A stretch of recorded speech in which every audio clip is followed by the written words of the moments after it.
नमस्कार, वणक्कम, सत श्री अकाल। कैसे हैं प्रभु? पहले देरी के लिए माफी चाहता हूं। एशियन गेम्स चल रहे थे, थोड़ी मेरी तबीयत नासाज थी, तो वीडियोस में थोड़ा सा विलंब हो गया। ईरान का स्वॉट एनालिसिस जो कई दिनों से आप लोग प्रतीक्षा कर रहे थे, संक्षेप में आपके सामने प्रस्तुत कर रहा हूं, क्योंकि जब आप ये वीडियो देखेंगे एशियन गेम्स में कबड्डी के मैचेस शुरू हो चुके होंगे या शुरू होने वाले होंगे।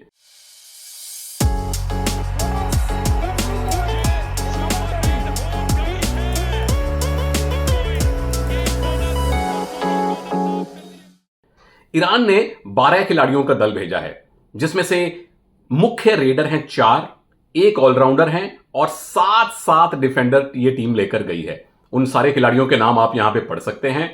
फजल अतराचली ऐतिहासिक तौर पर चौथा एशियन गेम्स खेल रहे हैं, तो कोशिश करूंगा जितना विस्तार से इस टीम के बारे में मैं आपको बताऊं। इस टीम में कुल मिला के 3 ऐसे प्लेयर हैं जो पिछले एशियन गेम में खेले हैं, जो कम से कम एक एशियन गेम खेले हैं। लेकिन टीम के मैक्सिमम प्लेयर 9 प्लेयर ऐसे हैं जो पहली मर्तबा एशियन गेम्स में आए हैं। हाँ, एशियन चैंपियनशिप खेलने वाली टीम में कुछ खिलाड़ी शामिल थे, लेकिन वहां के और यहां के लेवल में बहुत बड़ा फर्क है। तो यह है प्रभु आप लोगों के लिए ईरान कबड्डी टीम का स्वॉट एनालिसिस। सबसे पहले मैं टीम की मजबूतियों की बात करता हूं। सबसे पहली सबसे बड़ी मजबूती जो आप सबको पता है, टीम का खतरनाक डिफेंस। मतलब जब आपके पास फजल अतराचली और मोहम्मद रेजा शादलू जैसे 2 ऐसे डिफेंडर हों जिनके बारे में यही ना पता हो कि फर्स्ट चॉइस लेफ्ट कॉर्नर कौन है, तो समझ लीजिए कि टीम में टक्कर कितनी ज्यादा है। मैं अगर टीम के कॉर्नर्स में भी देखूं तो आपके पास आमिर हुसैन बस्तामी आपके फर्स्ट चॉइस कॉर्नर बनते हैं। मोहम्मद रेजा कबूद रहांगी एक और बेहतरीन राइट कॉर्नर का विकल्प देते हैं। रेजा मीर बगेरी जेपीपी में खेले थे, वो टीम के एक फर्स्ट चॉइस लेफ्ट कवर हो सकते हैं। मिलाद जबारी राइट कवर हो सकते हैं। मोहम्मद करीम नासरी टीम के एक और राइट कवर हो सकते हैं।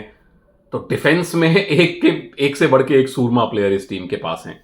नंबर 2, आपके पास एक आत्मविश्वास है डिफेंडिंग चैंपियन होने का। पहली बार ईरान एशियन गेम्स में एज अ डिफेंडिंग चैंपियन उतरेगा, वो कॉन्फिडेंस लेकर यह टीम यहां पे आएगी।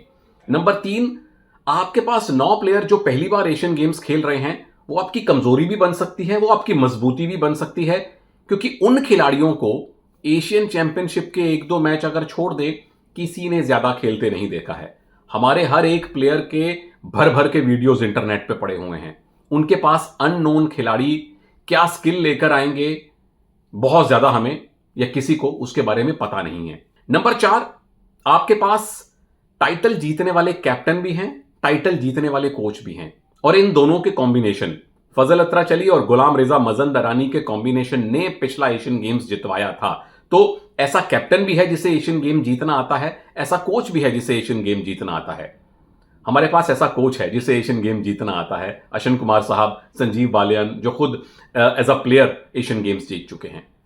ये थी संक्षेप में मेरे हिसाब से ईरान की मजबूतियां। कमजोरियां कहां आती हैं, चुनौतियां कहां आती हैं? सबसे पहली बात, अब जब आप डिफेंडिंग चैंपियंस के तौर पे उतरेंगे एशियन गेम्स में, तो वो आपके लिए एक चुनौती है, क्योंकि आपने टाइटल जीत लिया, मुबारक, अब उसे डिफेंड करके दिखाइए। जो काम भारत ने 1990 से लेकर 2014 तक कामयाबी से किया, क्या आप उसे कर पाएंगे? क्योंकि जब आप फेवरेट के तौर पे उतरते हैं तो उसका दबाव भी आपके साथ रहता है।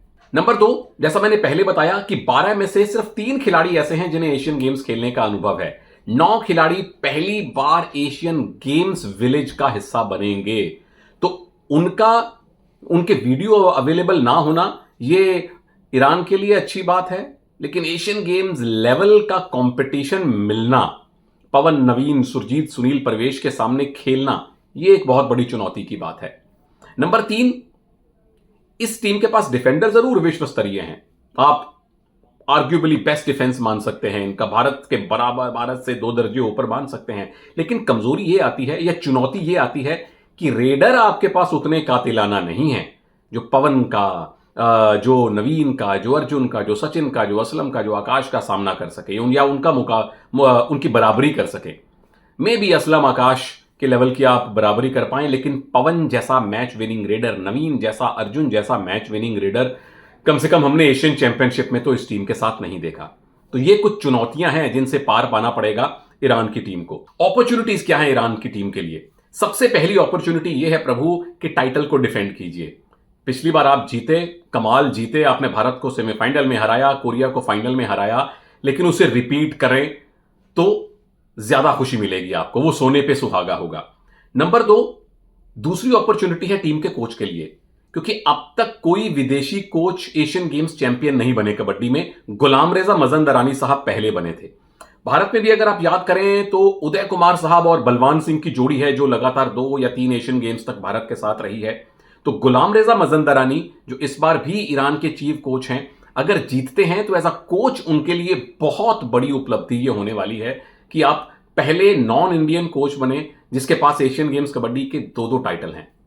तीसरी अपॉर्चुनिटी फजल के लिए है, और वो भी 2 अपॉर्चुनिटीज हैं। पहली, एज अ कैप्टन 2 बार एशियन गेम किस किसने जीता है? राकेश कुमार ने जीता है 2010 और 2014 में। उसके पहले किसी भी एशियन गेम्स में लगातार 2 बार भारत के कैप्टन सेम नहीं रहे हैं, अलग अलग रहे हैं। गुरदीप सिंह जी रहे हैं, हरदीप सिंह जी रहे हैं, राम मेहर सिंह साहब रहे हैं, संजीव बालियान रहे हैं, दिनेश कुमार रहे हैं। लेकिन लगातार 2 बार या तो राकेश कुमार ने जीता है या अब फजल बन सकते हैं जिसने 2 बार लगातार एशियन गेम्स का गोल्ड मेडल जीता हो।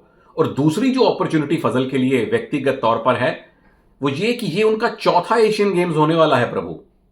3 एशियन गेम खेलने वाले खिलाड़ियों में एक तो राकेश कुमार हैं, 2006, 2010, 2014 एशियन गेम खेले। नवनीत गौतम है लेफ्ट कॉर्नर, जेपीपी के पहले कैप्टन, किस किस को याद है हाथ खड़ा करो, वो भी 2006 एशियन गेम्स में थे, 2010, 2014 एशियन गेम में थे। उनके अलावा डबल एशियन गेम्स तो बहुत खिलाड़ियों ने खेले हैं, काफी सारे खिलाड़ी हैं भारत के, ईरान के भी हैं। 3 एशियन गेम्स सिर्फ 2 प्लेयर्स ने खेले हैं। 4 एशियन गेम्स खेलने वाले फजल अत्राचली कबड्डी इतिहास के पहले खिलाड़ी बनेंगे। तो आपको बहुत बहुत मुबारक सुल्तान, एडवांस में। अब आखिरी एस आया स्ट्रेटजी का, क्या रणनीति लेके ईरान की टीम उतरेगी। अब ईरान का पूल जो है वो बड़ा रोचक है, उसमें ईरान के साथ साउथ कोरिया भी है, उसमें पाकिस्तान भी है, तो यानी कि उनको पूल स्टेज में टफ मैच मिलेंगे। तो क्या स्ट्रेटजी लेकर फजल की टीम जाएगी? अब जब आपके पास डिफेंस मजबूत होता है ना, तो आप रेड में ऑल आउट जाते हैं, आप डू और डाई रेड पे नहीं खेलते हैं। मुझे लगता है कि इस नीति पे पुनर्विचार आपको करना पड़ेगा। जब आपको अपेक्षाकृत आसान मैच मिले तो शायद आप अपने रेडर्स को ऑल आउट खेलने के लिए भेज दें, लेकिन जब आप सेमीफाइनल या फाइनल लेवल पे आए, अब सेमीफाइनल इन ऑल लाइकलीहुड इनका होगा हमारे पूल की नंबर 2 टीम से, जो बांग्लादेश हो सकती है, जो थाईलैंड हो सकती है, चाइनीज ताइपे हो सकती है, वहां भी आप ऑल आउट जाइए। पर जब आएगा फाइनल, जो अगेन इन ऑल लाइकलीहुड होगा भारत से, वहां इनको अपने गियर बदलने पड़ेंगे, ये वाली स्ट्रेटजी पे आना पड़ेगा, 5-2 पे आना पड़ेगा।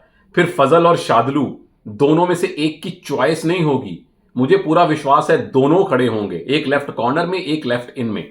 आप 2 रेडर लेकर उतरेंगे, क्योंकि रेडर्स आपकी मजबूती है ही नहीं, आपकी मजबूती है डिफेंस। तो उस मैच की प्रैक्टिस के लिए क्या आप कोरिया के खिलाफ जो पूल मैच है वहां भी 5-2 से खेलेंगे? क्योंकि फाइनल में तो यही स्ट्रेटजी आपकी चलेगी, फाइनल में आप इससे नहीं खेल सकते, फाइनल में आप इससे खेलेंगे। तो कोरिया के खिलाफ, इवन पाकिस्तान के खिलाफ और फाइनल में भारत के खिलाफ ये वाली स्ट्रेटजी से खेलिए, अपने डिफेंस को मजबूत रखिए, रेडिंग में डू और डाई रेड पे खेलिए। क्योंकि अगर आपके रेडर हर रेड डिसाइड करने गए तो वहां भी सुनील परवेश की जोड़ी बैठी हुई है, वहां भी विशाल और नितेश कॉर्नर पे आपका इंतजार कर रहे हैं, रेडर आपको मैच नहीं जितवा सकते। तो मेरा ऐसा मानना है कि ईरान को अपनी मजबूती पे खेलना चाहिए, जो है डिफेंस। भारत के रेडर्स को अंदर आने दे, गलतियां करने दे, अपने रेडर्स से संतुलित खेल दिखाने को बोलिए।